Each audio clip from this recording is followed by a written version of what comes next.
Joyeux anniversaire Microsoft. 50 ans, ça se fête. Eh ben, en tout cas, bravo Microsoft. Bravo d'avoir tenu 50 ans. Windows 95 98, Millennium. Ah, ceux qui ont vécu cette période, voilà quoi, Millennium avec tous les bugs qu'il y avait dedans, 95 qui était quand même une référence, mais bon, il commençait un peu à vieillir dans les années 2010. 50 ans déjà. Eh bien pour moi, ça a commencé il y a 30 ans. Je me souviens de mes premiers pas d'ado sur Visual Basic. J'étais totalement fasciné de pouvoir créer mes propres petits programmes chez moi sur des technologies Microsoft. Puis, quelques années plus tard, .NET 1.1 après mes études. Je passais des heures à éplucher le livre de référence, mais surtout à attendre parfois une semaine d'avoir une réponse, peut-être sur un forum. Puis il y a eu SharePoint, le cloud, la révolution Microsoft 365. Et du coup, aujourd'hui, chez ExpertTime, j'utilise Copilot pour automatiser des tâches, générer du code, et surtout, je dois accompagner nos clients dans le monde de l'agentique avec Copilot Studio, qui est le chef d'orchestre de l'IA low-code de la Power Platform. C'est en 2014, lors de la prise de fonction de Satya Nadella, en tant que PDG de Microsoft, que j'ai eu l'envie d'évoluer dans l'univers des technologies Microsoft. Et ce qui m'a particulièrement marqué à cette époque, c'est la capacité de Microsoft, sous la direction de Satya, à se transformer et se restructurer entièrement à l'ère du cloud en partant de 3 constats. Le premier constat qui m'a marqué, c'est que bien que Microsoft ait pendant plus de 30 ans été considéré comme un leader dans l'édition de logiciels, en fait sa suprématie était en train d'être remise en question à l'ère du smartphone notamment. On se souvient tous de Windows Phone. Et l'entreprise, malgré ses difficultés, a su avoir un regard critique envers elle-même et admettre le constat suivant, que dans une ère rythmée par une frénésie technologique, l'industrie techno ne respecte pas les traditions mais uniquement l'innovation. Et ça, c'est un puissant enseignement.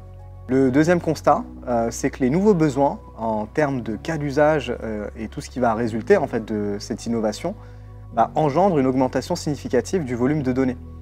Et le stockage et le traitement de ce volume, qui croît de manière exponentielle, mine de rien, ça pose des défis pour les entreprises en raison des coûts liés aux infrastructures, mais aussi à la sécurité et à la scalabilité de tout ça. La gestion de ces données devient un obstacle pour les entreprises et plus particulièrement pour les PME, ce qui va entraver leur capacité à innover et à rester compétitifs dans un environnement qui est, comme vous le savez, très concurrentiel.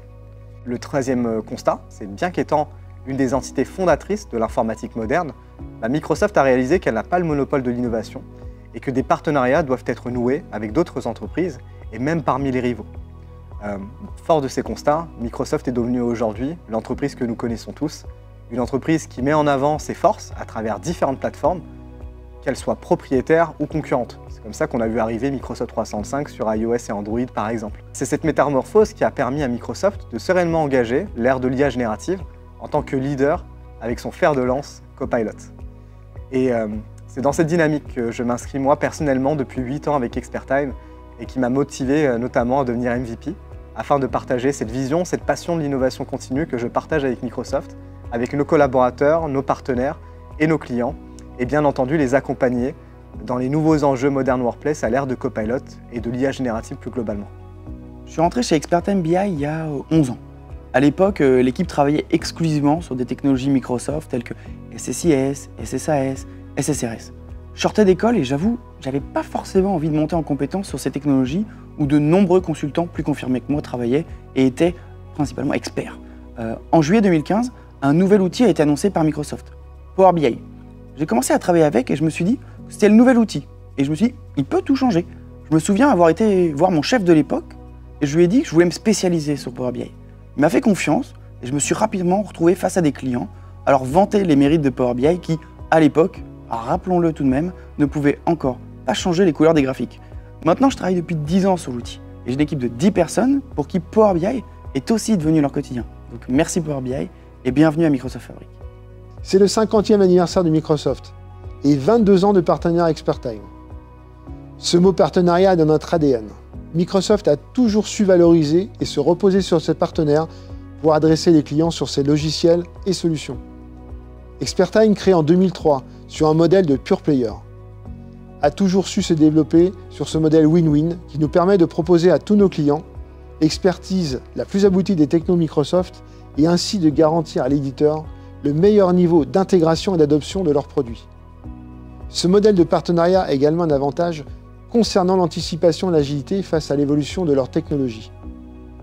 Microsoft nous incite et nous accompagne à accélérer très fort dans l'adoption de leurs solutions qui vont devenir les références sur le marché.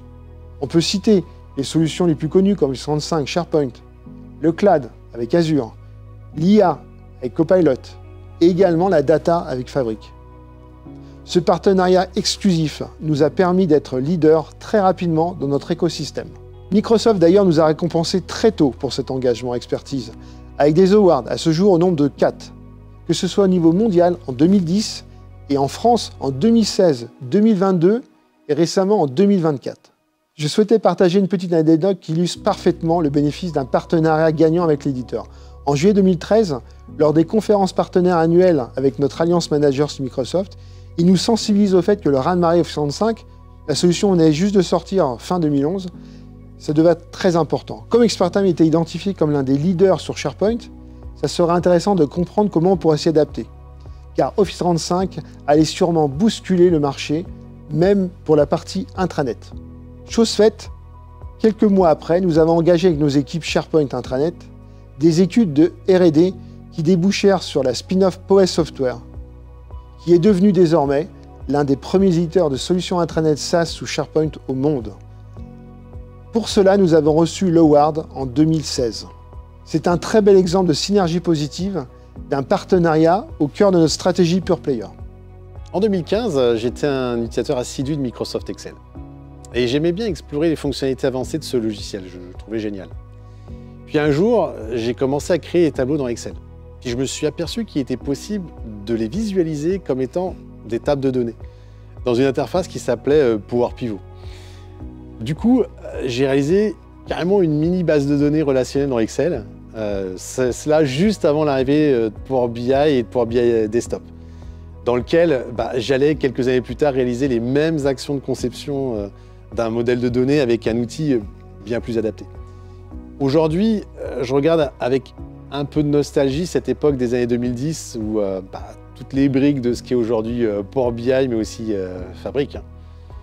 Sans le savoir, j'étais déjà en train de concevoir des modèles de données avec des ingestions de données à partir de sources externes, comme je le fais aujourd'hui finalement avec mes clients et sous aujourd'hui Microsoft Fabric. Ce qui est bien entendu bien plus adapté qu'autrefois avec des outils comme Excel ou Access. C'est super souvenir. Pour moi, c'est vraiment la concrétisation et la démocratisation de ce qu'on appelait encore dans les années 70-80, donc quand on était jeune, l'informatique personnelle. C'est-à-dire la mise à disposition de moyens techniques très avancés au travers d'interfaces finalement accessibles au plus grand nombre. Pour moi, c'est ce fil directeur qui amène aujourd'hui jusqu'au concept de Power User, c'est-à-dire la mise à disposition de l'intelligence artificielle la plus avancée, à portée de voix, de clavier, de smartphone, pour tout métier aujourd'hui au sein d'une entreprise chez nos clients. Donc il y a vraiment pour moi cette recherche toujours de mettre la technologie au plus près, au service de l'utilisateur. La principale évolution que j'ai vue, c'est un peu le changement de paradigme dans le développement. Au début, on développait pour les utilisateurs finaux, on leur mettait à disposition des projets, alors que maintenant, on prône beaucoup plus et de plus en plus le self-service. Donc on a bien plus travaillé sur ce qui est formation et en fait monter en compétence des utilisateurs finaux pour qu'ils deviennent en fait plus indépendants qu'avant. Aussi, la véritable bascule, je dirais, de Microsoft à l'échelle d'un acteur finalement incontournable sur le marché professionnel au niveau mondial, c'est l'avènement des technologies cloud et la proposition de Microsoft qui est le Cloud Azure. Et c'est à ce moment, donc sous la gouverne de Satya Nadella, qui est toujours l'actuel CEO de Microsoft.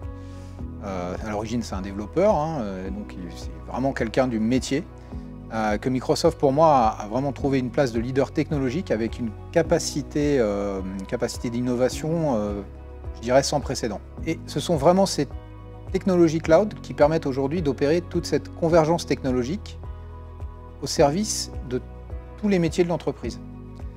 Sans technologie cloud, sans moyens techniques cloud, il n'y a pas d'IA générative possible en mode service à la demande aujourd'hui. Expertime a été un des premiers partenaires français à savoir intégrer à savoir développer des solutions dans Azure, avec notamment le premier site e-commerce en Europe sur cette technologie, Mr Gooddeal à l'époque. Comme souvent, notre capacité à suivre l'innovation de Microsoft et à être précurseur dans sa mise en œuvre au service de nos clients nous a permis de faire la course en tête jusqu'à présent, on peut le dire, sans prétention, et en tant que partenaire de premier plan. Ah oui, 50 ans, c'est une belle date. J'ai déjà passé les caps des 50 ans. Microsoft, c'est leur cap aujourd'hui et je trouve que c'est une très belle date. C'est une étape de maturité, voilà. Mais en même temps, c'est une étape où il y a plein de choses à faire après parce que c'est même pas la moitié de la vie, c'est encore plein de choses à faire. Donc, je pense que Microsoft a encore des belles choses à faire et surtout, nous, Expertime, on a de très belles choses encore à faire avec Microsoft sur ces prochaines années. Expertime pour ses 50 ans. Alors déjà, j'espère que je serai encore là pour le voir. Ça fait encore quelques années. Mais surtout, je pense que l'ADN d'Expertime au sein d'Orange Business, je pense que ça peut faire une très belle histoire qui va se constituer en partenariat toujours avec Microsoft et devenir l'un des meilleurs leaders sur le marché français et j'espère bien plus, au moins européen, si ce n'est mondial.